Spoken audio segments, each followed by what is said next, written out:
저는 50대 초반의 여성이에요. 저와 남편은 같은 고등학교 친구였어요. 남편이 1학년일 때 같은 반이 되면서 친해졌죠. 나중에는 우리 부모님과 남편 어머니도 알고 지낼 만큼 가까워졌어요. 남편의 아버지는 초등학교 때 돌아가셔서 어머니만 계셨어요. 그러다 저는 재수하지 않고 미대에 가게 되었고 남편은 가고 싶었던 의대에 떨어져서 재수를 하게 되었어요. 공부를 잘하는 우등생이었던 남편은 재수한다는 사실을 무척 힘들어했어요. 저는 그런 남편에게 너 공부 잘해서 대학 가면 내가 여자친구 소개시켜 줄게 라고 했고 남편은 재수 기간 내내 제 말을 생각하며 힘을 냈다고 하네요. 열심히 공부해서 원하는 의대에 합격했어요. 저는 약속대로 같은 과 친구를 소개시켜줬죠. 하지만 남편은 얼마 안 가 그 친구와 헤어지고 다른 여자친구들을 사귀었다가 헤어지기를 몇 차례 반복하더라고요. 저도 대학 다니면서 2번 정도 남자친구를 사귀었거든요. 그러다가 제가 대학원에 다닐 때 남편이 제게 사귀자고 하더라고요. 남편은 인턴 과정 중이었어요. 솔직히 수연이 너 생각나서 여자들하고 오래 안 갔어. 친구로 지냈어도 사귈 수 있는 거잖아. 우리 정식으로 만나보자. 저는 그 말에 좀 놀랐어요. 남편과는 항상 장난도 심하게 치고 동성 친구처럼 허물이 없는 사이였거든요.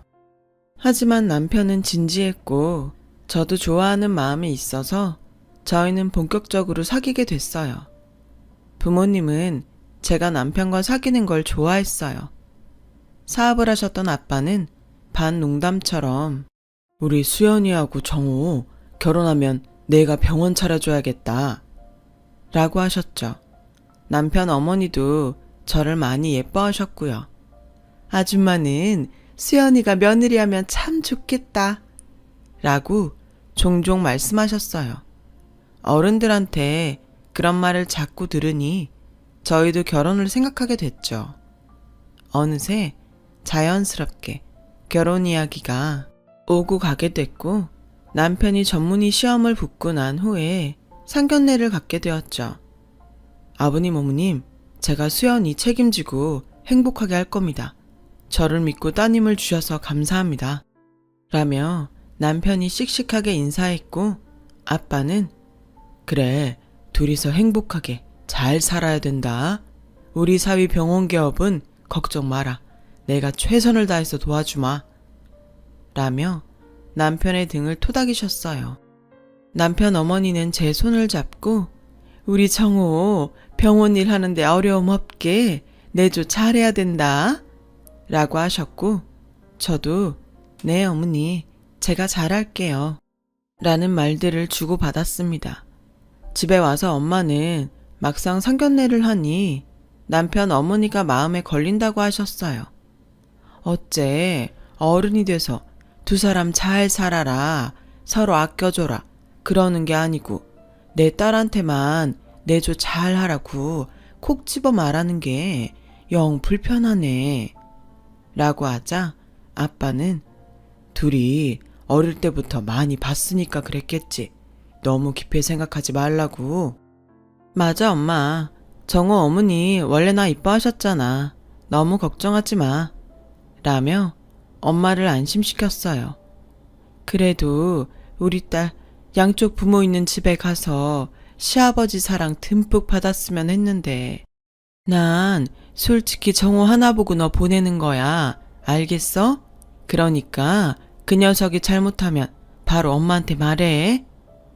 말은 그러셨지만 예단이나 가구 같은 걸로 남편 집 마음이 상하지 않게 신경 썼어요. 그렇게 저희는 결혼을 했고 얼마 안 돼 아빠 도움으로 남편은 좋은 위치에 성형외과를 개업하게 됐어요. 축하하네. 앞으로 열심히 해서 환자 많아지는 일만 남았어. 이게 다 아버님 덕분입니다. 열심히 하겠습니다. 라며 꾸벅 인사를 하더라고요. 시어머니도 저한테 잘해주셨고요. 저희는 흔히 말하는 고부간의 갈등이나 양쪽 집안 문제 없이 잘 살았죠. 시어머니가 너무 명품도 좋아하시고 사치를 좀 하는 편이어서 엄마가 좀 불편해 하셨어요. 저희 집은 저도 그렇고 엄마도 그런 걸 별로 안 좋아했거든요. 그렇다고 크게 문제될 정도는 아니었어요. 엄마는 시어머니 성격이 그러려니 하며 명품 쇼핑이나 해외여행 얘기만 하는 시어머니를 잘 받아주셨죠. 한 번은 저까지 셋이서 밖에서 식사를 하는데 시어머니가 친구들과 유럽 여행을 가겠다고 하시더라고요. 그런데 그 비용이 저희가 생각했던 것보다 훨씬 많이 드는 거였어요. 생각보다 돈이 많이 드네요. 그거 여행사에 잘 알아본 거 맞아요? 좀 더 알아보면 그만큼 안 들이고도 갈 수 있을 것 같은데 요즘 경기가 좋은 편도 아니고 병원들도 어려운데 많이 생긴다는데 앞날을 위해서 돈을 모으는 게 좋지 않겠어요? 지금 제가 돈을 함부로 쓴다는 거예요? 저도 다 알아보고 결정한 거죠. 그런 것도 안 했을까 봐요. 수연이 엄마는 가끔 보면 걱정이 너무 많은 것 같아요. 우리 집 사정에 너무 이래라 저래라 하지 않았으면 좋겠네요. 제가 제 아들이 번 돈 쓴다는데 간섭이 지나치네요. 라며 불쾌해하셨고 엄마는 그렇게 들렸으면 미안해요. 저는 좋은 뜻에서 한 말이었으니까 너무 마음 쓰지 마세요. 라며 시어머니를 달랬어요. 저는 중간에서 두 분이 싸우기라도 하면 어쩌나 했지만 다행히 그 자리는 잘 마무리되었고 두 분도 웃으면서 헤어졌어요. 하지만 그날 이후로 그렇게 식사를 하거나 같이 모이는 자리는 더 이상 없었죠. 엄마는 시어머니와 성격이 너무 달라서 자주 안 만나는 게 좋겠다고 하셨어요. 원래 사돈지간에는 너무 가깝게 지내는 거 아니랬다. 그동안 우리가 너무 자주 만난 것 같아 거리를 좀 두는 게 너한테도 더 나을 것 같다. 라고 하셨지만 시어머니의 씀씀이는 여전히 못마땅하신 것 같았어요. 엄마, 어머니도 저축 많이 하시고 물건 살 때도 생각보다 꼼꼼하게 골라. 그렇게 걱정하지 않아도 괜찮아. 라고 했지만 엄마는 됐어. 네가 그러지 않아도 돼. 내가 안 사돈 성격 모르는 것도 아니고 나도 딸 앞에서 이러는 거 아니지. 앞으로 더는 말 안 할게. 라고 하셨어요. 하지만 엄마가 걱정하셨던 대로 성형외과가 너무 많아지면서 남편 병원도 조금 타격이 생겼어요. 거기다가 남편이 어느 환자의 코 수술을 잘못하는 바람에 문제가 생겼죠. 저도 그 일로 걱정하고 있는데 시어머니가 전화를 하셨어요. 수연아, 니네 아버지한테 말씀드려서 어떻게 돈 좀 마련할 수 없겠니? 어머니, 일단 저희가 할 수 있는 선에서 해보려고요. 안 그래도 아빠가 그 사람 병원 차릴 때도 돈 거의 다 대주셨는데 이런 말씀까지 드리기가 좀 죄송해서요.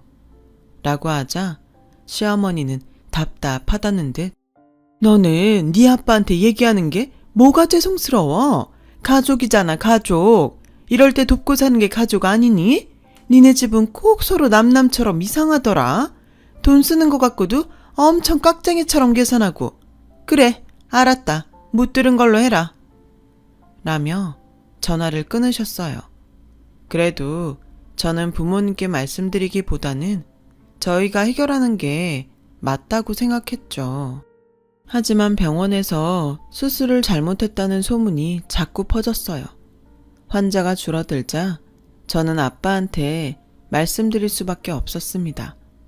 사람이 실수할 수도 있지. 근데 이건 사람 생명하고 직결된 거 아니냐? 그러니 이번 일을 교훈 삼아서 앞으로 더 신중했으면 좋겠다. 네, 아버님, 명심하겠습니다. 남편은 아빠에게 머리를 숙이며 죄송하다고 했어요. 병원 문제는 아빠 도움으로 수습을 했고 남편은 동네를 옮겨서 다시 개원했죠. 그리고 친정의 도움이 필요 없을 만큼 잘 되기 시작했어요. 저는 그 무렵 임신을 하게 됐어요. 입덧이 심해서 자주 친정에 가서 쉬곤 했어요. 임신 4개월이 지나도 나아지지 않아서 고생이 많았죠. 그날도 제가 친정에서 쉬고 있는데 데리러 오기로 한 남편이 오지 않더라고요. 병원에 연락을 해보니 수술이 밀려서 늦어지고 있다는 거였어요. 그래서 혼자 집에 가려고 했더니 아빠가 데려다 주겠다고 하셨어요.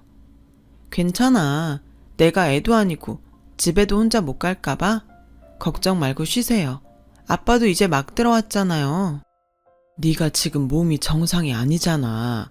가다가 무슨 일이라도 생기면 어떡하려고 그래. 그래, 아빠 말 들어. 엄마도 같이 갈게. 라며 두 분 다 저를 데려다 주겠다고 나섰어요. 그렇게 아빠가 운전하는 차를 타고 집으로 오는 길이었죠. 그날은 정말 다시 생각하기도 싫을 만큼 끔찍했어요. 강변을 타고 가던 저희 차는 중앙선을 넘어오던 트럭과 충돌했고 저는 그 자리에서 정신을 잃었어요. 나중에 온몸이 아파서 깨어나는데 주변이 웅성웅성하더군요. 거기는 병원 응급실이었고 간호사는 제게 연락할 곳이 없냐고 물었어요. 저는 제 남편 번호만 말하고 다시 정신을 잃었죠. 그리고 다시 병실에서 깼을 때 제 옆에는 엄마도 아빠도 없었어요. 두 분은 그날 사고로 돌아가셨고 저도 아이를 잃게 됐어요.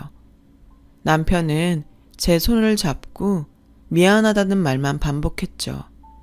하지만 남편이 그런 일이 생길 줄 안 것도 아니었고 누구의 잘못이라고도 할 수 없었어요. 저는 골반과 다리의 부상 때문에 제대로 서 있을 수도 없었어요. 겨우 의사의 허락을 받고 휠체어를 타고 장례식을 치르면서 그저 엉엉 울기만 했죠. 졸지에 혼자가 된 저는 재활치료로 고통스러운 날들을 보냈어요. 다리와 골반도 너무 아팠지만 부모님이 안 계신 게 더 힘들었어요. 시어머니는 워낙 활동이 많은 분이라 연락이 안 될 때도 많았고 남편도 병원이 많이 바빠져서 저를 제대로 돌볼 수 없었어요. 매일 저는 그날 부모님을 말리지 않은 걸 후회했어요. 그렇게 재활을 하며 힘든 시간을 보내고 있는데 남편이 조금씩 변하기 시작하더군요. 제가 지팡이를 짚고 거실로 나오기만 해도 인상을 쓰며 고개를 돌렸고 매일 늦게 들어왔어요. 맨날 아프다고 끙끙거리기만 하는데 누가 집에 있고 싶겠어? 라며 휴일에도 골프 가방을 메고 나가 하루 종일 연락이 안 되더라고요. 시어머니는 시어머니대로 저한테 불만이 많으셨어요. 맨날 친정 못 가서 그렇게 한달을 하더니 결국 이런 사단이 난 거 아니냐. 그 바람에 내 손주까지 잃고. 죽은 사람한테 할 말은 아니지만 니네 엄마 나한테는 입 바른 소리도 잘하더니 딸내미 단속은 안 되셨나 보다. 어머니, 그런 말씀이 어딨어요. 너무하세요. 저희 엄마 그 사람이 오지 않아서 저 데려다 주시다가 돌아가셨어요. 그리고 제가 무슨 나쁜 짓이라도 했나요? 단속이라뇨. 네 말이 좀 이상하구나. 너 그럼 이게 다 우리 정호 때문에 생긴 일이라는 거냐? 애초에 네가 임신했다고 유세 떨면서 친정만 들락거리지 않았어도 이런 일은 안 생겼을 텐데 우리 아들 탓을 해? 이런 못된 걸 봤나? 내가 그동안 참고 말은 안 했는데 니네 식구는 꼭 남 탓을 하더구나. 돈 좀 있다고 가정교육도 제대로 안 시킨 건지 원. 하면서 막 저한테 퍼부었어요. 그동안 저런 말들 못하고 어떻게 살았나 싶을 정도였죠. 부모님이 안 계시니 저는 시댁에서 환영받지 못하는 존재가 됐어요. 한 번은 시어머니가 손님들을 초대했다며 집에 와서 일을 좀 하라고 하시더군요. 그래서 목발을 짚고 절뚝거리면서 가서 부엌 일을 좀 도왔더니 저한테 창피하니까 방에서 나오지 말라는 거였어요. 밖에는 남편도 있었는데 그 사람은 저를 신경도 쓰지 않더군요. 저는 손님들이 있을 동안 몇 시간이나 작은 방에 갇혀서 화장실도 못 갔고 모임이 다 끝난 다음에는 뒷정리까지 도왔어요. 그러면서 문득 이게 뭐 하는 짓이지? 하는 생각이 들더라고요. 그날 이혼을 결심했어요. 그때 남편은 아예 시댁에 눌러 살 때여서 병원으로 이혼 서류를 보냈죠. 그 얘기를 들은 시어머니는 기다렸다는 듯이 그래, 너도 고민이 많았겠지만 이게 모두를 위해서 좋을 것 같다. 사람이 서로 짐이 되면 안 되는 거 아니겠니? 그리고 이혼 얘기는 네가 먼저 꺼낸 거니까 위자료 받을 생각은 하지 마라. 라며 못을 박더군요. 남편은 꼭 자기 일이 아닌 것처럼 연락을 해도 엄마가 다 알아서 하기로 했으니까 엄마랑 얘기해. 라며 빨리 끊기 바빴어요. 그땐 정말 너무 서러워서 부모님 사진을 놓고 매일 펑펑 울었어요. 그러다가 한 번은 새벽에 깜빡 잠이 들었는데 거실에서 남편 목소리가 들리더군요. 누군가와 통화하는 소리였어요. 이제 병원도 잘 되고 돈 걱정할 일도 없는데 내가 왜 구질구질하게 장애인한테 목매고 있냐? 그래도 먼저 이혼하자는 말 안 할까봐 조마조마했는데 진짜 잘 됐지. 난 이혼하면 새장가 갈 거다. 저는 너무 충격을 받았어요. 결국 저와의 결혼은 다 계산된 거였으니까요. 어릴 때부터 친한 친구로 지냈던 저를 돈으로만 봤던 거죠. 저런 사람이었던 걸 못 알아본 제가 정말이지 너무 바보 같았어요. 남편은 다른 방에서 자고 아침에 자기 옷가지를 챙겨 나가더군요. 저는 한시도 같은 공간에 있고 싶지 않아 짐을 챙겨서 나왔어요. 친구는 저보고 다 소송 걸어서 병원에 들어간 돈도 다 받아내라고 했지만 뭘 어디서부터 해야 될지 몰랐어요. 그저 제 몸 추스르기에도 정신이 없었으니까요. 그렇게 저와 남편은 합의 이혼을 하게 됐어요. 완전히 혼자가 된 저는 그냥 붕 뜬 느낌이었어요. 게다가 재활도 끝난 게 아니라서 몸이 많이 불편했죠.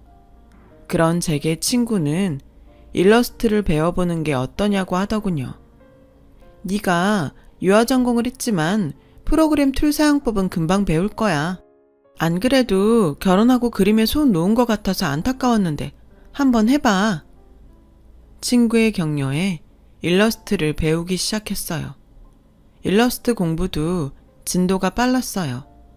처음에만 좀 어려웠지 방법을 익히고 나니 금방 할 수 있더군요.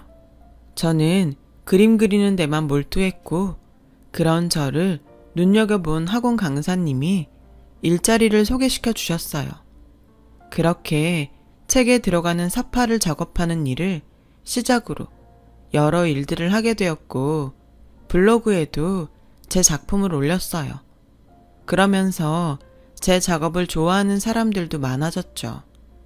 그런데 몇 년이 지났는데 아빠 회사 이사님이 변호사와 함께 저를 찾아오셨어요. 이게 사장님 돌아가시기 전에 따로 작성해 놓으셨던 유언장입니다. 따님 적정 나이가 되면 회사를 물려주겠다는 내용이에요. 갑자기 돌아가신 관계로 수정사항은 없습니다. 저는 너무 놀랐습니다.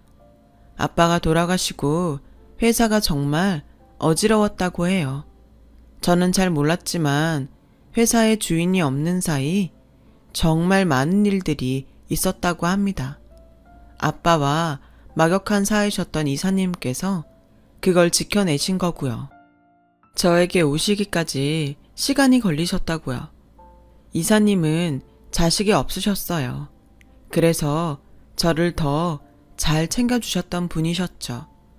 제가 어렸을 땐 자주 뵀었고, 다 커서는 자주 뵙지 못했지만요. 아빠가 돌아가시고서 회사 일에 참여하게 되니 울컥하더라고요. 저는 회사 경영에 대해 몰랐기 때문에 이사님과 의논해서 전문 경영인이 회사를 운영하는 데 합의를 했어요. 이사님께서 회사를 지켜주셨으니 앞으로도 잘 부탁드립니다. 감사합니다. 저는 그날 제 친구에게 크게 한턱 냈어요. 네 덕분에 내가 이제까지 잘 버틴 것 같아. 정말 고마워. 다 네가 잘하니까 그런 거지. 아무튼 나도 뿌듯하다. 그 무렵 저는 지팡이 없이 걸을 수 있게 되었어요. 아직 오래 걷지는 못했지만 정상적으로 설 수 있다는 게 너무나 기뻤죠. 그래도 물리치료는 꾸준히 받으러 다녔어요. 그렇게 일러스트 작업을 하면서 병원과 집만 오가며 사는데 회사에서 제게 사회 홍보이사 자리를 주겠다고 제안을 했어요. 그치만 저는 경영에 대해 아무것도 몰라요. 할 줄 아는 것도 없는데 무턱대고 회사 일에 관여하는 거 아빠도 원치 않으실 거예요. 그랬더니 제가 일러스트레이터로 자리를 잡고 이미 실력도 검증이 되었으니 회사 홍보를 도왔으면 좋겠다더군요. 그림과 디자인으로 사회에서 홍보하는 데 힘쓰면 된다고 하셨어요. 많이 망설였지만 이사님이 거의 강요하다시피 해서 저를 사회이사로 만드셨죠. 그냥 앉아서 돈만 받을 수 없다는 생각이 들더라고요. 제품과 이미지가 맞는 일러스트들을 고안해 계속 올렸어요. 다행히 그런 작업들이 일반 사원들에게도 반응이 좋았어요. 얼마 안 가서 회사 창립일이 되었어요. 이사님은 제가 인사말을 하면 좋겠다더군요. 항상 아빠와 회사에 감사한 마음으로 살았기 때문에 저는 그러겠다고 했어요. 그리고 회사 창립일 날 오랜만에 옷도 차려입고 집을 나서는데 하필 남편이 찾아왔어요. 수연아, 잘 지냈어? 우리 정말 오랜만이다. 그렇지. 어디 가서 잠깐 얘기 좀 하면 좋겠는데 집에 들어가도 돼? 아무 일도 없었던 것처럼 오랜만에 만나는 친구 대하듯 하는데 정말 너무 뻔뻔하더군요. 나 지금 가봐야 돼. 그리고 할 얘기 없으니까 다신 찾아오지 마. 그래? 어디 가는데? 내가 그 앞에서 기다릴게. 저는 몰라도 된다고 하고 택시를 탔어요. 그랬더니 이 사람도 택시를 타고 저를 뒤쫓아온 거예요. 회사 앞에서 내리자 남편은 뒤에 온 택시에서 따라 내리며 들어와서 제 팔을 잡더군요. 수연아, 잠깐만 얘기하자니까, 응? 저는 팔을 거칠게 뿌리쳤어요. 할 말 없다는데 왜 이래? 우리가 그럴 사이는 아니잖아.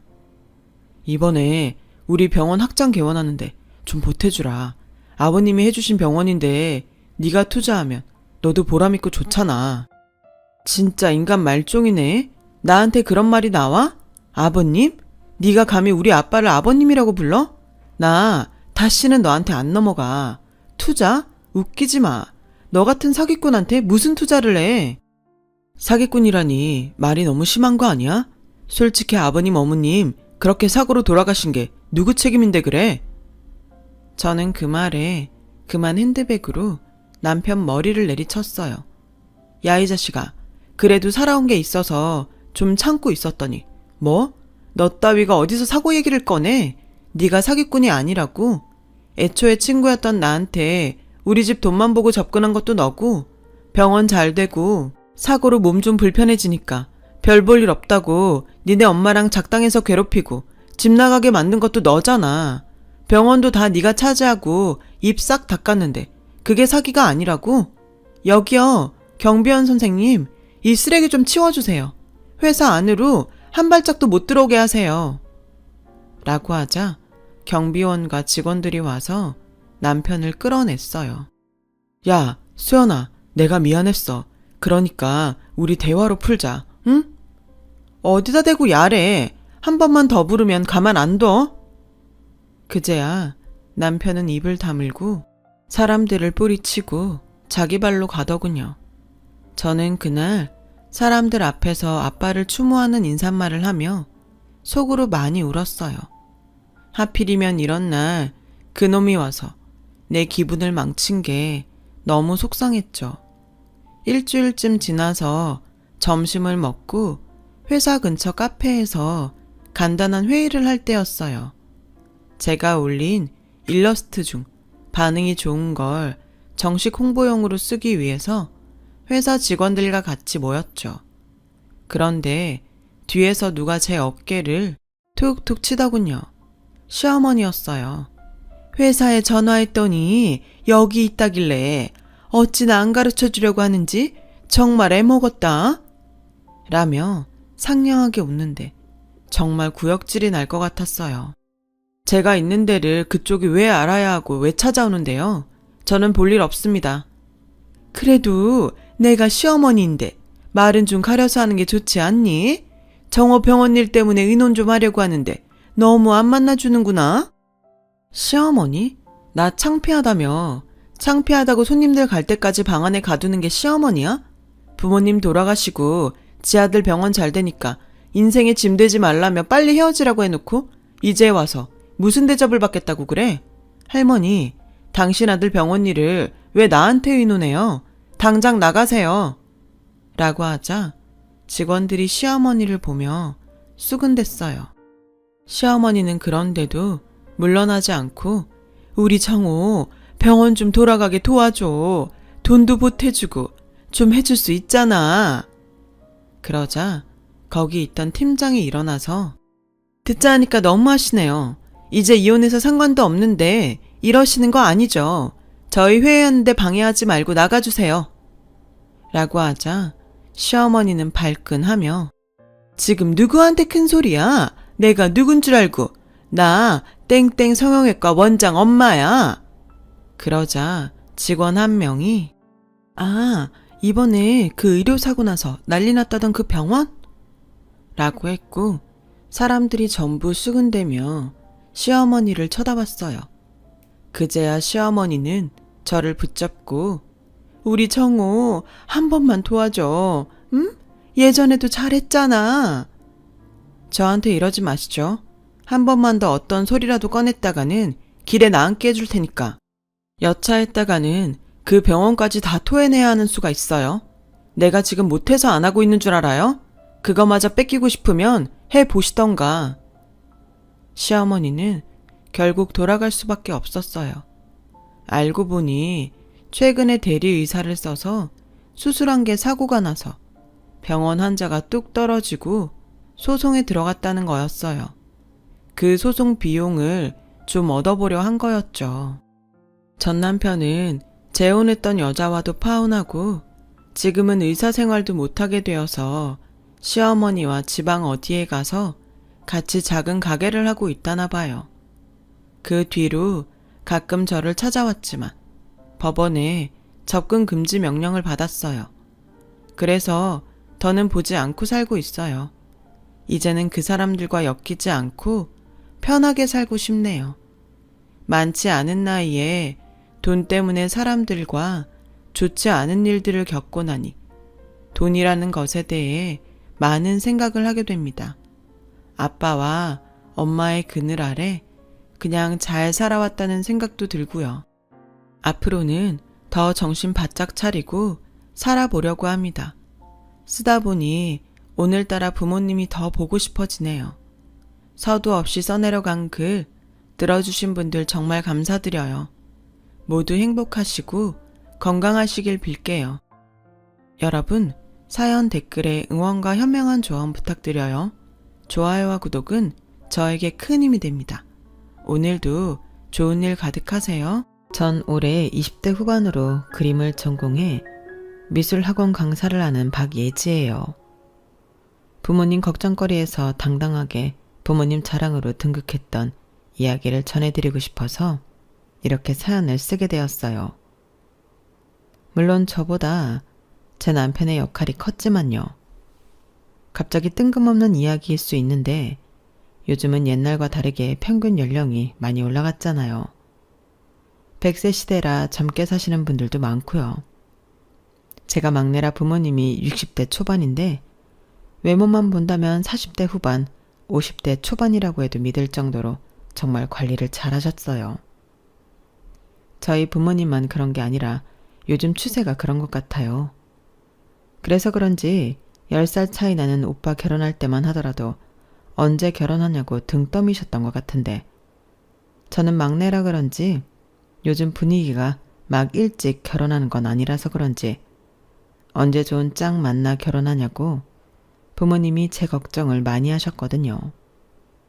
그런 제가 내노라는 의사 사이를 데리고 왔으니 집안 분위기가 어땠을지 짐작이 되시죠? 잠깐 상상하셔도 정말 좋아했을 거라는 걸 눈치채셨겠지만 상상하시는 것 이상 저희 집안에선 버선발로 나가 맞이해 주실 정도였어요. 왜냐하면 저희 집에선 제가 골칫거리라면 골칫거리였기 때문이에요. 저희 집은 대대로 의사를 하는 남들이 말하면 소위 명문가의 집안이죠. 할아버지 그 윗대부터 시작된 의사라는 직업이 할아버지 아버지 그리고 오빠들까지 계속 이어서 명맥을 유지하고 있었으니까요. 단 하나 고명딸이라 불리는 막내딸인 저만 빼고요. 어릴 때부터 하얀 의사 가운 입은 할아버지와 아빠를 봐서 그런지 의사는 내 직업이 아니라 그들의 직업이라고 무의식 중에 떠올렸던 것 같아요. 그리고 공부에 흥미가 없기도 했고요.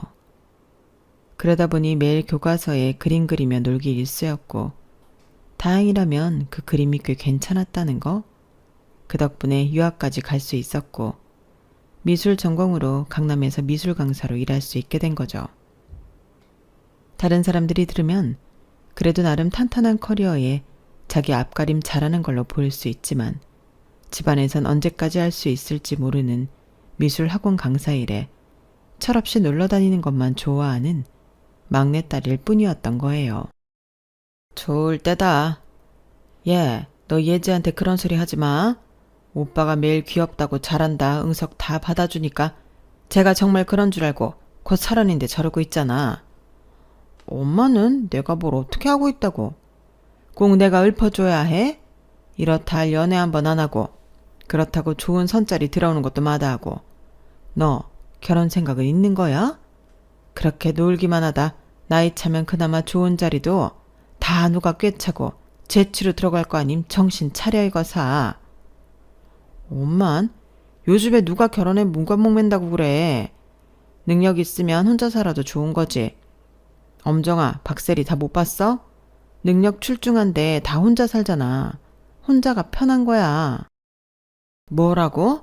갈 때 못 갔으니까 마음에 차는 사람 없어 혼자 사는 거지. 결혼하고 싶은 눈치들 빤히 TV에 비치는 거 보고도 그래? 남자건 여자건 아무리 능력 있어도 혼자 사는 것보다 가정을 꾸려야 하는 법이야. 천년만년 엄마랑 살 거야? 나는 천년만년 엄마랑 살 거야. 아이고 말이나 못하면 밉지는 않지. 저 철없는 거 누가 데려갈는지. 정신이나 제대로 박힌 놈이면 좋겠는데. 그런 사람이 저런 철없는 내 딸 마음에 들어한다고 누가 장담해. 아빠를 너무 좋아했던 엄마는 제가 더 늦지 않게 결혼하길 바라셨죠. 그와 반대로 초반에도 이야기했지만 요즘은 100세 시대. TV 연예인들을 보더라도 40대 전후반에 결혼한 사람들이 많아졌잖아요.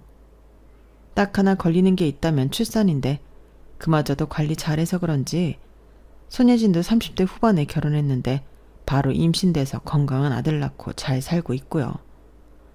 그런 모습을 봐서 그런지 결혼에 대한 걱정하는 엄마가 오히려 전 더 이상하게 보이더라고요. 괜한 걱정한다는 느낌이었거든요. 그런데 운명은 정말 어디서 어떻게 찾아올지 모르는 것 같아요. 제가 강남에서 미술학원 강사로 일하다 보니 가끔 병원이나 기업체에서 전시회를 열어달라는 요청이 들어올 때가 있거든요. 그날도 평소처럼 강남 한복판에 있는 대형 종합병원에서 환자들과 보호자들을 위한 힐링 아트 전시회를 기획해달라는 의뢰가 들어왔어요. 선생님, 이번 전시는 좀 특별하게 해주세요. 우리 병원 원장님이 예술에 관심이 많으셔서 직접 참관하실 예정이거든요. 병원 기획팀 직원분이 그렇게 말씀하시길래 더욱 신경 써서 준비했죠. 환자분들이 보시기에 따뜻하고 희망적인 느낌을 주는 작품들로 구성했어요. 전시회 오픈 당일 평소보다 일찍 도착해서 마지막 점검을 하고 있는데 누군가 뒤에서 말을 걸더라고요. 안녕하세요. 혹시 이번 전시를 기획하신 분이세요? 뒤돌아보니 키가 크고 단정한 인상의 남자분이 서 계시더라고요. 하얀 가운을 입고 계신 걸 보니 이 병원 의사분인 것 같았어요. 아, 네, 안녕하세요. 땡땡아트에서 온 박예지라고 합니다. 김태준이라고 합니다. 이 병원에서 내과 전문의로 일하고 있어요. 작품들이 정말 따뜻하고 좋네요. 환자분들이 많이 좋아하실 것 같아요. 감사합니다. 아픈 분들께 조금이나마 위로가 되었으면 하는 마음으로 준비했거든요. 그분은 제 작품 하나하나를 정말 진지하게 보시더라고요. 그냥 사교적인 말이 아니라 정말 관심을 가지고 계신다는 게 느껴졌어요. 이 작품은 어떤 의미인가요? 색감이 참 독특하면서도 마음이 편안해지는 느낌이에요. 아, 이건 제가 할머니와 함께 보낸 어린 시절을 떠올리며 그린 작품이에요. 할머니 손에 이끌려 동네 뒷동산에 가서 함께 본 석양 풍경이거든요. 그래서 이렇게 따뜻한 느낌이 나는군요. 정말 좋은 기억이 담겨 있네요.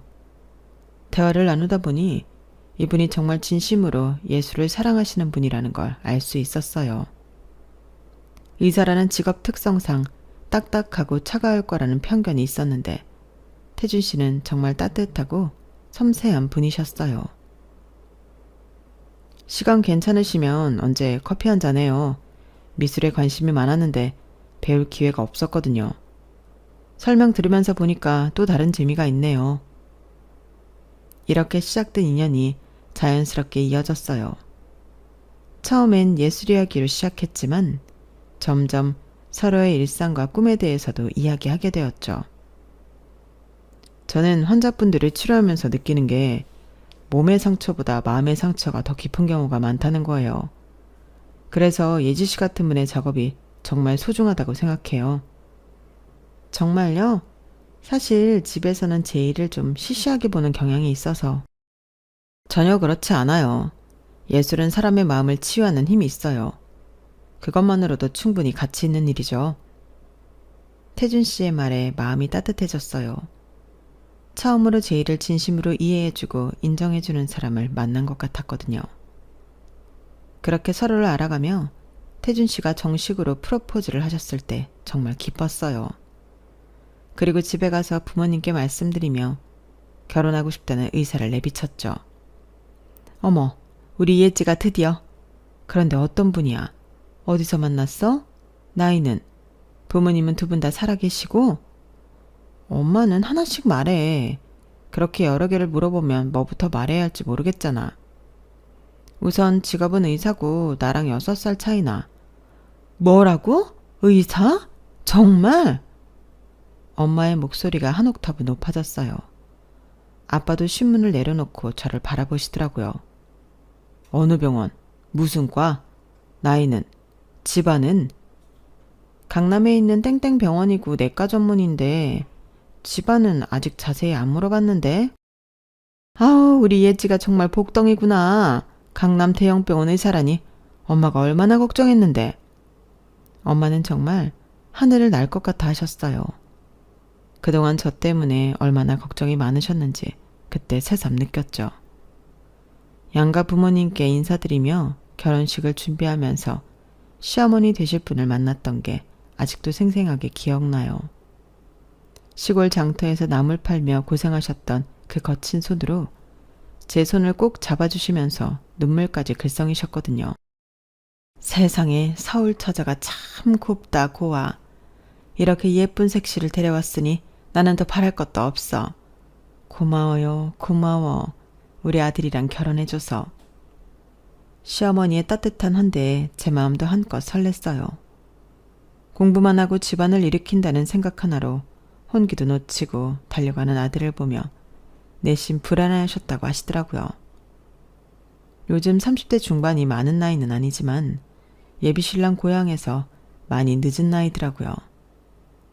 보통 20대 후반에서 30대 초면 다 결혼해서 아이들이 유치원을 다닐 나이였으니까요. 상견례 날짜가 잡히고 나서 태준 씨 어머니와 전화통화를 하게 되었어요. 예지야, 사돈어른 목소리 참 좋으시더라. 근데 나주에서 서울까지 올라오시기 너무 멀지 않을까? 우리가 내려가는 게 어떨까? 아니야, 괜찮아. 어머님이 KTX 타면 금방이니까 서울에서 보자고 하셨어.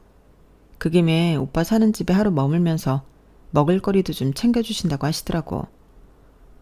그래, 그럼 그렇게 하자. 사돈어른 편하신 게 제일이지. 엄마는 상견례 장소를 고르는데 정말 신경을 많이 쓰셨어요. 예지야, 어디로 갈까? 맛도 있어야 하고 너무 딱딱한 분위기도 아닐 것 같고 부담스럽지 않으면서 깔끔한 곳이면 좋겠는데 어디 생각나는 데 있어? 엄마, 너무 부담 갖지 마. 그냥 서로 얼굴 보고 이야기하는 건데 뭐. 맛있는 곳이면 되는 거지. 그래도 그게 아니야. 자식을 나눠가는 중요한 자리인데 첫 얼굴이라고. 아, 롯데호텔 한식당 어때? 거기 룸도 있고 음식도 깔끔하고 복잡하지 않으니까 조용히 이야기하기 좋을 것 같다. 그래, 거기 좋겠네. 음식 맛있잖아. 조용하기도 하고. 상견례 당일 호텔 한식당 룸에서 만나게 되었어요. 예비 시어머니가 들어오시는데 정말 소박한 차림새에 손에는 커다란 보따리까지 들고 계시더라고요. 여기서 보자고 하셨다고? 태준아, 정말 여기 맞는 거지? 입구에서 한참을 들어오시면서도 반신반의하셨는데 룸 문을 열면서도 의아해 하시더라고요. 어머니, 맞아요. 들어오세요. 저는 웃으며 예비 시어머니를 맞이했죠. 저희 부모님도 자리에서 일어나 인사하며 환영했고요.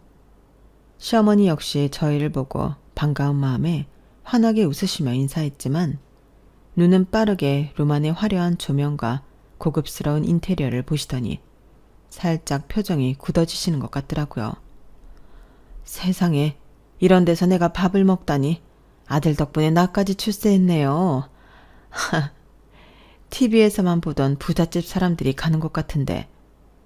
인사 대신 혼잣말 비슷하게 말씀하시는 걸 엄마가 놓치지 않고 웃으며 답하셨어요. 저희도 자주 오는 건 아니에요. 오늘처럼 좋은 일 있을 때 귀하신 분 대접하고 싶을 때만 오는걸요. 저희도 태준 씨 어머니 덕분에 출세했네요. 이런 데 오는 줄 알았다면 옷을 더 신경 쓰는 건데 혹시 제가 격식에 맞지 않는 옷을 입고 온 건 아니죠? 어머니, 오늘 너무 단아하시고 예쁘신데요? 격식이 어딨어요. 편하게 입고 싶은 옷 입으면 되는 거지. 너무 잘 차려입으셨어요. 그러니까 그런 걱정 마시고 편하게 식사하세요. 엄마가 웃으며 말씀하셨지만 시어머니는 계속 불편해하시는 기색이 역력하셨죠. 그래도 이렇게 비싼 곳 아니어도 괜찮았는데 괜히 부담드린 건 아닌지. 우리 태준이한테 잘해주신다는 것만으로도 충분한데 저까지. 아들 잘 키워주셨으니까 이런 대접 당연히 받으셔야죠. 저희가 대접하는 거니까 부담 느끼지 마시고 편히 드세요. 저희가 내려갔어야 하는데 먼 길 오시느라 힘들게 오셨을 것 같아 일부러 좋은 데 골랐어요. 그러니까 마음 편히 드세요. 아, 그런 게 아니라 제가 뭐 대접받을 일이 있다고 오히려 제가. 시어머니는 젓가락을 들기도 전에 계속 우물쭈물 하시더라고요. 어머님, 왜 안 드세요? 입에 안 맞나요? 아니에요, 맛있어요. 그런데 혹시 여기 음식 값이. 태준이가 앞으로 이런 곳 자주 모시고 다녀야겠네. 처음 오셔서 많이 어색하신가 보다. 그동안 데이트하느라 너무 신경 못 쓴 거 아니야? 그럼 못 써. 지금까지 키워주신 게 부모님인데. 아, 네. 제가 서울에 올라와서 신경을 잘 못 썼더니 엄마가 많이 어색하신가 봐요. 앞으로 자주 모시고 다녀야겠어요. 부모님이 부드럽게 말씀하시자 시어머니는 잠시 조용해지셨지만 계속 주변을 둘러보시며 불안해하시는 모습이었어요. 그때 웨이터가 들어와서 다음 요리를 가져다 주면서 음료수를 더 주문하겠냐고 물어봤어요. 어머님, 뭐 드시고 싶은 거 있으세요? 시어머니는 손을 저으며 말씀하셨어요. 아니에요, 아니에요. 물만 주세요. 그냥 물. 음료수 괜찮아요. 물만 마셔도 충분해요. 혹시 여기 물값도 따로 받는 건 아니죠? TV 보니까 비싼 곳은 외국물 주면서 가격도 따로 치던데. 여기 그런 곳 아니에요. 그러니까 편하게 드시면 돼요. 그 순간 분위기가 조금 어색해졌어요. 시어머니가 계속 돈 걱정을 하시니까 즐거워야 할 상견례가 자꾸 무거운 느낌이 되더라고요. 엄마, 정말 편하게 드셔도 돼요. 앞으로 제가 자주 모시고 다닐게요. 서울 사람들은 예진애가 아니더라도 좋은 날 있으면 이런 데서 분위기 내고 그래요. 그래. 그렇다면 다행인데. 하지만 시어머니의 표정은 여전히 편치 않으셨어요. 마치 자신이 이 자리에 어울리지 않는다고 생각하시는 것 같았어요. 그래도 무사히 상견례가 마무리되었고 결혼식은 6개월 후에 하기로 했어요. 시어머니는 태준 씨 집으로 가시고 저는 부모님과 함께 집으로 돌아왔어요.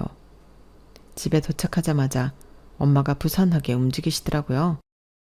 예지야, 잠깐만 이리 와봐. 엄마가 뭘 좀 싸줄게. 이거 좀 태준이네 가져다 줘. 뭘 싸줘? 어머님이 태준 씨 챙겨주러 오신 거잖아. 그래도 그게 아니지. 사시는 동네 아니니 정육점 어디 고기가 좋은지도 모르실 테고 저녁하라고 냉장고 열어도 아무것도 없으면 막막하실 텐데. 에이, 그래도 태준 씨가 애도 아니고 알아서 하겠지. 이것만 가져다 줘. 오늘 꼭 안 먹어도 되는 거고 그래도 고기만 있어도 밥 한 끼 해먹는 거 어렵지 않으니까. 이왕이면 좋은 거 드시라고. 그렇게 말씀하시면서 엄마는 냉장고에서 어제 사오신 툭불 한우를 꺼내시더라고요. 정 여사님, 마음은 충분히 알겠습니다. 그렇잖아도 어머님 아까 엄청 부담 느끼시던데 이걸 가져가라고? 서울이니까 툭불이라고 비싸게 파는 거지. 고깃질은 오히려 사돈집 근처가 더 좋을걸? 괜히 돈 쓰고 마음 상하실까봐 그래. 그래도 이건 좀 과한 것 같은데? 그냥 태준이네 냉장고에 넣어도 며칠 머무릴 수도 있다며. 엄마는 간단하게 주신다면서 한우 외에도 과일이며 이것저것 더 챙겨주셨죠. 정말 정성이 가득한 보따리가 돼서야 멈추셨어요. 제가 더 들고 갈 수 없다고 사정사정을 했거든요. 태준 씨 집에 도착해서 초인종을 누르니 예비 시어머니가 나오셨어요. 예지야, 낮에 보고 또 봐도 반갑네. 태준이 보고 싶어 왔어? 어서 들어와. 아니요, 어머님 뵈러 왔어요. 나? 아유, 이게 다 뭐야. 무겁겠다. 이리 줘, 내가 들어줄게. 한아름 들고 있는 보따리를 보시곤 놀라시더니 무겁겠다며 들어주셨죠. 엄마가 가져다 드리래요. 사돈 어른이? 이만한 걸 다? 언제 장 보셨대? 우린 헤어지고 막 들어와서 한숨 돌리려는 참이었는데. 미리 장 받았던 거예요. 일부러 장 본 거 아니고 저희 먹으라고 사다 둔 건데 어머님 오늘 올라오시자마자 상견례장 오시느라 정신 없으셨을 거라고. 시어머니는 엄마가 싸주신 보따리를 푸시며 눈이 커지셨죠. 이게 뭐야? 한우? 툭불? 이거 엄청 비싼 거 아니니? 비싼 건 둘째치고 혹시 어머님 입맛에 안 맞을까 걱정하셨어요. 어머님 동네 정육점에서 더 싱싱하고 좋은 고기 팔 텐데 하시면서요. 저는 혹시나 예비 시어머니가 부담을 느낄까봐 엄마가 했던 말을 빌려 말했죠. 아무리 방금 잡은 고기가 맛있다고 한들 툭불이라고 인증하는 고기만 할까? 이게 다 얼마치야? 낮에도 비싼 데서 맛있는 거 사주시느라 돈 많이 쓰셨을 텐데 괜히 올라와서 사돈 부담만 드리는구나. 아니에요, 어머니. 저희 늘 먹던 대로 드리는 거예요. 그러니까 부담 느끼지 마세요. 일부러 더 하거나 그런 거 하나도 없어요. 그래, 엄마. 예진애가 잘 살긴 해도 일부러 잘 보이려고 막 꾸미는 스타일은 아니야. 그러니까 그렇게 부담 느끼지 마. 어머님도 아버님도 형님들도 다 진심이셔. 아무리 잘 살아도 그렇지 얼마나 잘 살길래 이렇게 비싼 고기를 이만큼이나. 부모님이 혹시 사업하시니? 아니요. 어머님은 가정주부세요. 아빠는 의사고요. 아, 아버님이 우리 태준이처럼 의사시구나. 엄마, 그냥 의사 아니고 의사 집안이야. 대대로 의사 집안. 병원도 운영하셔. 병원을? 아유, 나는 그냥 서울 찾아 만나 결혼한다고만 알았는데 우리 예지가 서울 부잣집 딸내미였구나. 그런데 아무것도 가진 게 없는 우리 집을 반대 안 하시고. 어머님, 반대를 왜 해요? 저희 집에서는 오빠 양팔 벌려 환영하는 분위기예요. 제가 의사가 안 돼서 집안에서 늘 걱정이 많으셨거든요. 그런데 의사인 오빠와 결혼한다고 하니 얼마나 좋아하시는데요. 그래, 그나마 다행이네. 형편이 기울어도 우리 태준이가 의사라. 그러시더니 말끝을 흐리셨죠. 그리곤 시어머니는 계속 하늘을 보시면서 복잡한 표정을 지으셨어요. 하지만 한편으론 차라리 잘된 거라고 생각했네요. 어떻게 하다 보니 저희 집에 대해서 별다른 말을 안 했었는데 이번 기회에 알려드리는 게 나중을 위해서라도 더 나을 것 같았거든요. 그렇지 않으면 매번 너무 많은 돈을 쓴다며 걱정하실 것 같았으니까요. 어머님, 정말 부담 갖지 마세요. 저희 엄마가 어머님 뵙고 너무 좋아하셔서 그런 거예요. 그래, 고마워 예지야. 정말 고마운데 내가 이런 거 받는 게 익숙치 않아서. 그래서 그래. 마음은 진짜 고마워. 그날 밤 태준 씨와 통화할 때 시어머니가 계속 그 이야기를 하셨다고 하더라고요. 엄마가 밤 늦게까지 한우 이야기 하시더라. 너희 집이 정말 잘 사는 집인 것 같다고. 당신은 뭘 해드릴 수 있을지 모르겠다고. 안 그러셔도 되는데 자기 하나로 우리 집은 정말 충분한데? 어떻게 해야 어머님이 부담을 안 느끼실까? 알지. 감사하게도 나 하나만 보신다는 거 충분히 말했어. 그래도 뭔가 마음이 편치 않으신가 봐. 차차 나아지겠지. 우리 집 형편이 하루아침에 나아질 수 있는 것도 아니니까. 그런 가운데 결혼 준비가 본격적으로 시작되었어요. 처음에는 시댁 근처에서 결혼식을 하려고 했었어요. 보통 결혼식은 남자 쪽에서 한다고 들었으니까요. 엄마가 읍내에서 제일 좋은데 식장 예약한다고 하셨어. 우리 쪽 하객은 100명 조금 안 될 것 같은데. 자기 쪽 하객은 어느 정도 예상해? 우리 쪽? 글쎄, 내 결혼식에 몇 분이나 오실지 모르지만 오빠들 결혼식엔 400명 조금 넘게 왔었어. 뭐? 400명? 그렇게 많이 오셨어? 친인척이 많기도 한데 자기도 알잖아, 의사인맥. 그런데 뭐 난 막내고 몇 분이나 오실지 모르지. 내 친구들까지 해도 400명까지는 아닐 거야. 그래, 엄마한테 말해줄게. 지방에서 하는데 모두 다 내려오시는 건 아니겠지? 전 크게 고민하지 않았어요. 제 친구들이야 지방이라도 제가 결혼한다면 올 테고 부모님 쪽 하객은 부모님 몫이라고 단순하게 생각했던 거죠. 그렇게 며칠이 지났어요. 대뜸 예비신랑이 저에게 묻더라고요. 혹시 대략 몇 분쯤 오시는지 어머님께 여쭤봤을까? 300명 정도 예상했는데 지방에서 한다면 몇 분이나 오실지 다시 물어봐야 할 것 같대. 아무래도 버스 대절도 생각해야 하니까 그런 것 같아. 이런저런 말들이 몇 번 오가고 결국 서울에서 결혼식을 하게 되었어요. 지방에서 하면 저희 쪽 하객수가 반 이상 줄어들게 되고 그렇게 되면 축의금을 되돌려 받지 못하니 손해를 꽤 크게 끼친다고 예비 시어머니가 생각하신 것 같았죠. 무엇보다 추린다고 해도 200명 이상 저희 쪽에서 오신다고 하면 그 많은 인원이 들어갈 식장도 없다고 덧붙이셨어요. 엄마는 배려해 주셔서 정말 감사하다며 예비 신랑 쪽 하객이 오가는 차편과 간식 및 예식장 비용까지 모두 지불하겠다고 하셨죠. 아니에요. 저희 쪽 하객 식대는 저희가 낼게요. 아무리 여유 있으셔도 100명이나 되는데. 아니에요, 사돈. 저희가 모두 부담할게요. 나주에서 했으면 못 오셨을 분들까지 다 오신다고 해서 충분해요. 번거로운 거 기꺼이 해주시는 것만으로 저희는 너무 감사한걸요.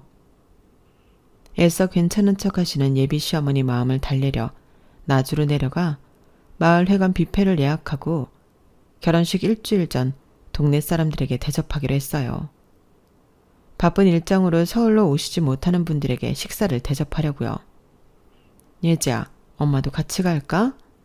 아니야, 뭐하러 같이 가. 어머니 부담스럽게. 동네 어른들에게 인사하고 바쁠 텐데 뭐하러. 괜찮아.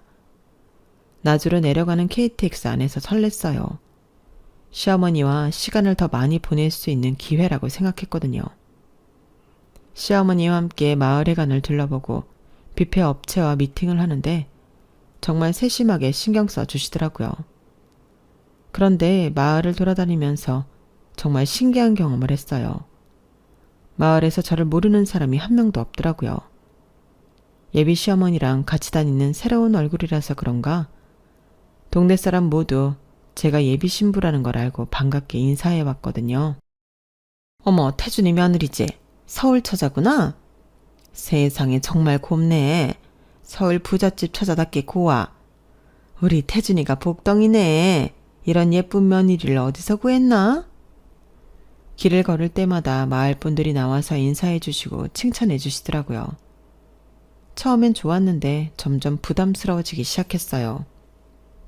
어머님, 마을 분들이 다 저를 아시네요? 그럼 우리 태준이가 의사 된다고 온 동네가 얼마나 자랑스러워 했는데 그런 태준이가 서울 좋은 집 딸과 결혼한다니까 소문이 안 날 수가 없지. 시어머니 말씀에 뭔가 복잡한 기분이 들었어요. 좋은 의미로 말씀하신 건 알겠는데 왠지 마음이 무거워지더라고요. 마을 회관에서 뷔페 예약을 마치고 시어머니 집으로 돌아왔을 때 동네 어귀 나무 그늘에 앉아 두런두런 이야기를 나누던 동네 아줌마들 목소리가 어렴풋이 들렸어요. 태준 엄마 복 터졌네. 서울 부잣집에서 버스까지 데려준다며? 마을 회관 뷔페도 며느리 쪽에서 다 내준다고 하던데? 아들이 이사 만들더니 아주 복이 넝쿨채로 들어오네. 팔자 폈네 폈어. 별다른 말 없이 시어머니와 동네를 돌아다녔을 뿐인데 이미 동네방네 소문이 다 난 것 같았죠. 기분이 묘했어요. 시골은 비밀도 없나? 싶은 느낌이라고 하는 게 맞을 것 같아요. 그렇게 서울로 올라온 지 며칠 지나지 않아 엄마가 갑자기 저를 부르셨죠. 예지야, 이리 와봐. 이거 내려가서 내가 직접 전해줘. 사돈어른께 드릴 예단 준비했거든. 엄마가 정성스럽게 포장한 상자를 보여주시는데 생각보다 단촐해 보였어요.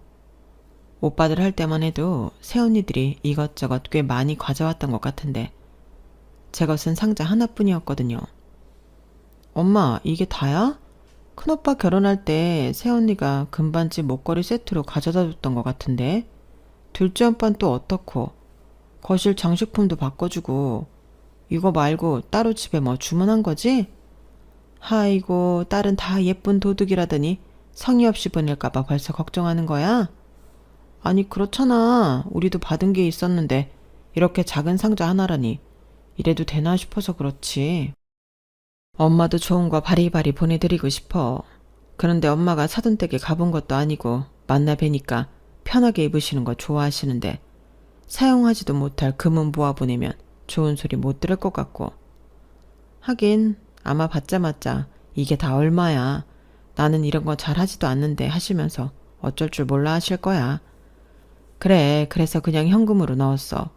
필요하신 거 사시고 우리 집에 보내실 때도 걱정 없이 하시라고. 얼마나 넣었는데? 보통 예단으로 1령 넣나? 경우에 따라 다르지. 물가도 고려해야 하고 그래도 넉넉하게 넣었으니까 걱정 말고 전해드려. 엄마는 그렇게 말하면서 상자를 열어 보여주셨죠. 안에는 고급스러운 봉투가 정갈하게 들어있더라고요. 현금이라며 왜 이렇게 두께가 얇아? 설마 수표로 나온 거야? 사용하기 불편하게?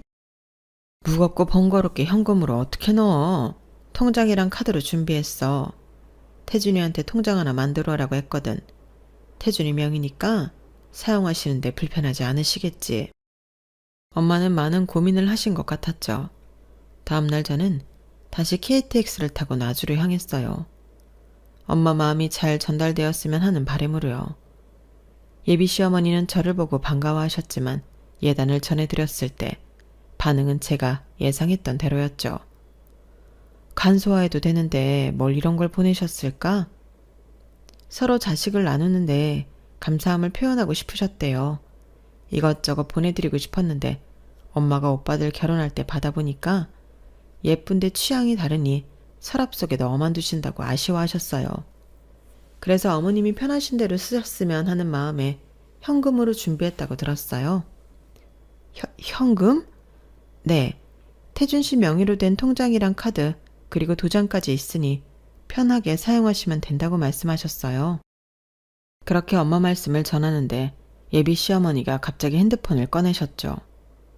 어디론가 전화하시는 것 같았는데 첫 말씀이 안 그러셔도 되는데 라는 걸 듣는 순간 저희 엄마에게 걸었다는 걸 충분히 알 수 있었어요. 10억이요? 아니 그렇게나 많이 보내셨어요. 예단에 담긴 상자를 아직 열어보지 않으셨던 예비 시어머니는 통장을 직접 보기도 전 엄마에게 액수를 듣고 놀라셨죠. 도저히 못 받는다는 말씀도 하셨고요. 하지만 엄마가 감사해서 더 드리고 싶은데 부담 느끼실까봐 마음 표시만 했다는 말에 더 이상 아무 말도 못하시고 전화를 끊으셨어요. 도무지 안 되겠다. 이거 도로 가지고 가라. 한두 푼도 아니고 내가 이 돈을 어떻게 받아? 안 돼요, 어머니. 저 이거 가지고 가면 엄마한테 혼나요. 예단비로 드리는 거고 저희 집안에서 드리는 만큼 이건 어머님이 잘 사용해 주세요. 한참을 실랑이 한 끝에 시어머니는 결국 받으셨지만 내내 떨떠름한 표정이셨어요. 그날 저녁 늦게 서울로 올라와야 했어요. 다음날 학원에 중요한 수업이 있었거든요. 다음날 오후 갑자기 제 핸드폰으로 문자가 왔어요. 백화점 명품관에서 결제되었다는 알림이었는데 금액을 보고 깜짝 놀랐어요. 무려 1,800만 원이었거든요. 급하게 예비 남편에게 전화를 걸었어요. 신혼집 안에 들어갈 자잘한 물건들을 알아보는데 같이 매장에 갈 시간이 잘 안 맞았어요. 그래서 시간 날 때 필요한 것들 구매하라고 제 카드를 태준 씨에게 줬거든요. 그런데 그동안 아무것도 사지 않던 사람이 갑자기 2천만 원 가까이 결제했다는 게 놀라웠죠. 무료가 없는 줄 알았는데 아니었나? 싶은 생각이 들면서 뭘 샀나 궁금했어요. 자기야, 혹시 뭐 샀어? 카드 결제했다고 문자 왔는데 금액이 생각보다 꽤 커서 뭐 좋은 거 나한테 말도 안 하고 샀나 해서. 어? 나 아무것도 안 샀는데? 예비 남편도 당황한 듯 말을 하다가 멈추더니 당황한 목소리로 말하더군요. 아, 맞다. 지난번에 엄마 용돈 드리려고 카드 드렸는데 내 카드인 줄 알았는데 네 카드였어. 미안해. 다시 가지고 온다면서 깜빡했어. 어머님이 쓰신 거라고? 평소에 용돈 드려도 차곡차곡 모으시고 안 쓰시는 분이라서 괜찮을 줄 알았는데 금액이 커? 미안. 얼만지 이야기해주면 바로 보내줄게. 아니야. 잘못 결제된 거 아니고 어머님이 사용하신 거면 됐어. 전화를 끊고 멍하니 앉아 있었어요. 어제까지만 해도 10억 예단을 받고 부담스러워 하시던 분이 갑자기 1,800만 원을 쓰셨다는 게 이해가 안 갔거든요. 더구나 평소에 용돈도 잘 안 쓰시던 분이 말이에요. 이틀 연속 나주행이 부담스럽긴 했지만 도저히 궁금함을 참을 수가 없었어요. 게다가 어제 예단 전해드렸을 때 어머님이 불편해하시던 표정이 계속 마음에 걸렸거든요. 다음날 오전 다시 KTX를 탔어요. 이번엔 왠지 발걸음이 무거웠어요. 시댁에 도착해서 문을 열고 들어서는 순간 거실 식탁 위의 광경에 눈이 멈췄어요. 뜯지도 않는 명품백이 놓여 있었거든요. 유명 브랜드의 로고가 선명하게 보이는 쇼핑백이 그대로 놓여 있었어요. 어머님 안녕하세요. 아, 예지야. 어제 보고 또 보네? 전화도 없이 무슨 일이야? 시어머니가 나오시는데 평소와 달리 당황하신 듯 뭔가 경계하는 듯한 표정이었어요. 말투는 평소처럼 다정했지만 눈빛도 어딘지 날카로워 보였고요. 저는 최대한 밝게 웃으며 말했죠. 그냥 뵙고 싶어서 왔어요. 어머님 쇼핑하셨나 봐요. 식탁 위 쇼핑백을 보며 자연스럽게 이야기를 꺼내자 갑자기 시어머니 얼굴이 급변했죠. 마치 제가 스위치를 누른 것처럼 표정이 일순간에 바뀌는 게 무서울 정도였어요. 쇼핑? 왜? 난 백화점 가면 안 되는 사람이니? 목소리가 갑자기 날카로워지더니 온화하셨던 평소 말투는 온데간데 없이 한껏 상기된 얼굴로 저에게 소리치셨어요. 왜? 나는 명품 좀 사면 안 돼? 어머님, 그게 아니라 고작 10억 보내놓고 뭐 하라고? 누굴 거지로 알아? 시어머니가 갑자기 소리를 지르시니까 저는 당황해 그 자리에서 얼어붙을 수밖에 없었네요. 시어머니의 갑작스러운 폭발에 저는 그저 멍하니 서 있을 수밖에 없었어요. 뭐라고 대답해야 할지도 모르겠고 괜히 말 잘못했다가 화만 더 돋을 것 같았거든요. 어머님, 제가 잘못 말한 것 같아요. 저는 그게 아니라 잘못 말한 게 아니라 생각 자체가 잘못된 거야. 우릴 뭘로 보는 거야? 시어머니는 계속 화를 내고 계셨고 저는 더 이상 어떻게 해야 할지 몰라 그냥 자리를 피하는 게 나을 것 같았어요. 어머님, 오늘은 이만 가봐야 할 것 같아요. 다음에 어머님 기분 풀리시면 다시 올게요.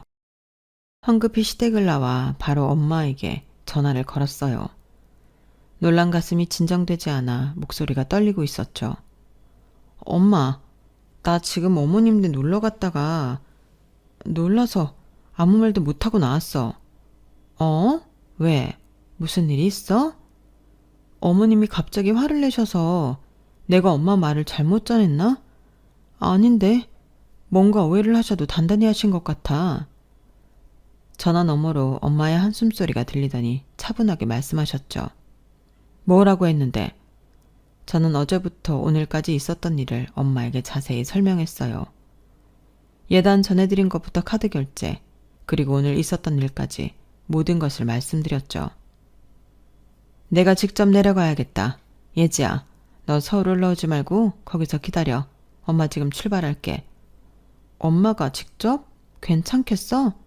오늘 오지 말고 다음에 오는 게 나을 것 같은데. 어머님 지금 화 많이 나셨거든. 그러니까 더 오해가 쌓이기 전에 얼굴 보고 풀어야지. 멀다는 이유로 널 보냈는데 내가 직접 내려가서 전해드려야 했어. 하여튼 엄마가 해결할 테니까 기다려. 엄마는 4시간 뒤 직접 차를 몰고 나주에 오셨어요. 엄마와 함께 다시 예비 시댁 문을 두드렸을 땐 다행히 예비 시어머니 화가 좀 누그러든 것 같았어요. 다행히 저에게 했던 것처럼 큰 소리는 내지 않으셨거든요. 하지만 여전히 화난 얼굴로 등을 돌리고 앉아 계셨죠. 사돈, 안녕하세요. 제가 직접 와서 전해드렸어야 했는데 죄송해요. 죄송하긴 뭐가 죄송해요. 그렇게 많은 예단비를 보내놓고. 비꼬는 듯한 예비 시어머니 말투가 당신 마음이 편치 않다는 걸 노골적으로 드러내고 계셨죠. 며칠 전 제가 가져다 드린 예단 상자는 거실 식탁 밑에 그대로 놓여 있었고요. 엄마는 그 상자를 집어들고 예비 시어머니 앞에 놓으셨어요. 사돈, 혹시 이 안에 제가 써놓은 편지랑 통장 확인해 보셨어요? 뭘 봐요? 안 봐도 뻔한 거. 돈 자랑하는 거 꼭 봐야 알아요? 내가 이러고 사니까 거지로 하는 거지. 예비 시어머니가 혼잣말처럼 중얼거리셨지만 엄마는 아랑곳하지 않고 상자를 열어 통장과 편지를 꺼내셨어요. 여기요. 이거 보시고 말씀해 주세요. 보냈으면 보시고 말씀하셔야죠. 그래야 오해가 없죠. 오해는 무슨? 누가 오해를 했다고? 엄마가 통장과 편지를 예비 시어머니 앞으로 밀어드리니 못 이기는 척 받아보시더라고요.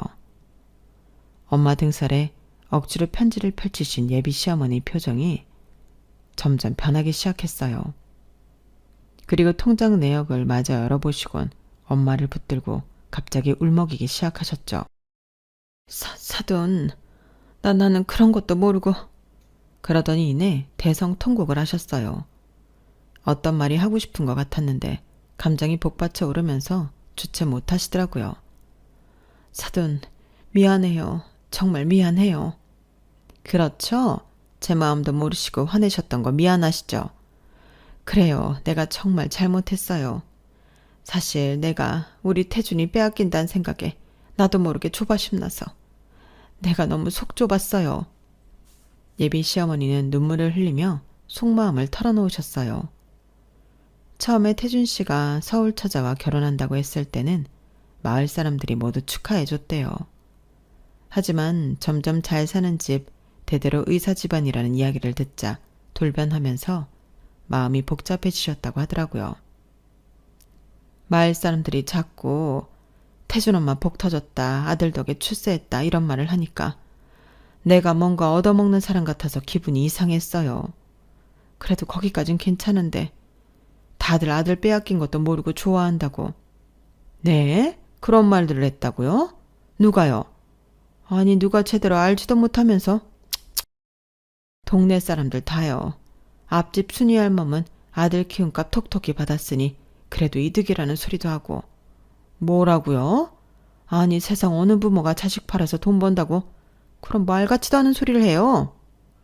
뒷집 김씨 할아범은 서울 가면 눈 뜨고 코 베인다는데 저보고 손발 다 베어도 뭐를 바보라며. 세상에 말도 안 돼. 부러우면 부럽다고 솔직히 말하면 되는 거지. 어디서 그런 상스러운 소리를 함부로. 미안해요 사돈. 내가 정말 미안해요. 나도 아닌 거 아는데 그랬는데 예단비라고 10억을 받으니까 정말 이거 먹고 떨어지라는 소리처럼 들리고. 그래도 다행이에요. 이제라도 저희 마음 알아주셔서. 저희는 정말 태준이 잘 키워주셔서 감사해요. 솔직히 의사라고 다 같은 의사 아니잖아요. 아픈 사람 천지인데 집앞그릇 챙긴다고 파업하는 의사도 있고. 태준이는 마음 하나하나가 환자를 위한 진심이 보여요. 사돈이 사랑 많이 주고 키운 거 저희도 알아요. 그래서 정말 감사해요. 고맙습니다. 고맙습니다. 그렇게 두 분의 오해가 풀렸죠. 옆에서 가만히 지켜보던 전 이게 무슨 일인가 싶기도 했고 대체 엄마가 뭐라고 편지를 썼길래 예비 시어머니가 그렇게 대성통곡했을까 싶더라고요. 그래서 양가 어머님이 말씀을 주고받는 사이에 살포시 들여다봤는데 세상에 저 역시 감동에 옆에서 훌쩍이고 말았네요. 편지 내용에는 엄마의 진심이 담겨 있었거든요. 평생을 함께할 내 친구에게 라고 시작하는 편지에는 자식을 낳은 부모로 평생 좋은 친구가 생겼다는 생각에 가슴이 설렌다고 마음을 담으셨더라고요. 그리고 문제의 예단비가 들어갔던 통장. 엄마에게 그런 귀여운 면이 있는지 저도 처음 알았는데요. 1000만원씩 나누어 입금하시면서 입금자란에 몇 글자씩 적어 편지가 되도록 하셨더라고요. 아마 엄마 이름으로 돈만 보내면 성의 없다고 느끼실 것 같아 태준이 키우느라 고생하셨습니다. 잘 키워주셔서 감사합니다. 막내 아들 생겼다고 생각하고 아끼겠습니다. 등등 한 장 한 장 넘기다 보면 1000만원을 보내기 위해 얼마나 생각을 많이 하셨을지 짐작이 될 정도였어요. 그러니 돈 자랑한다고 오해하셨던 시어머니도 엄마의 진심을 느끼게 되어 오해가 풀린 거겠죠. 이게 벌써 1년 전 이야기예요. 결혼식도 무사히 하게 되고 지난달 시어머니 이사까지 마쳤어요. 남편과 저 그리고 친정엄마까지 합세해 시어머니한테 이사를 권유했거든요. 남편은 멀리 계신 어머니 건강 걱정, 저는 곧 태어날 아이와 함께 돌봐달라고요. 그리고 친정엄마는 더 자주 보며 노년을 재미있게 보내고 싶다고 하셨죠. 그런데 정말 의외로 쉽게 시어머니가 승낙하시더라고요. 거의 평생을 사신 곳인데 저희 결혼식을 계기로 동네 사람들한테 마음을 다치신 것 같았어요. 미련 없이 그러자고 답하시는 거 보고 저나 남편, 친정엄마까지 다행이다 싶으면서도 걱정될 정도였으니까요. 이젠 그런 걱정 안 해요. 저희 엄마랑 데이트도 정말 자주 하시고 문화센터에 등록하셔서 아쿠아로빅도 정말 열심히 하시면서 재미있는 하루하루를 보내고 계시거든요. 정말 신기한 건 양가 어머니 성격이 정말 찰떡궁합이에요. 진짜 어릴 때부터 단짝 친구 아니었을까 싶을 정도로요. 덕분에 전 친정에서 복덩어리로 등극했답니다. 남편 시어머니 정말 더 잘 만나 단단한 가족을 만들었고요. 어때요? 여러분이 보실 때도 저 복덩이 맞나요? 제 사연은 여기까지입니다. 들어주셔서 고맙습니다. 소중한 가족들과 항상 행복하세요. 여러분, 사연 댓글에 응원과 현명한 조언 부탁드려요. 좋아요와 구독은 저에게 큰 힘이 됩니다. 오늘도 좋은 일 가득하세요.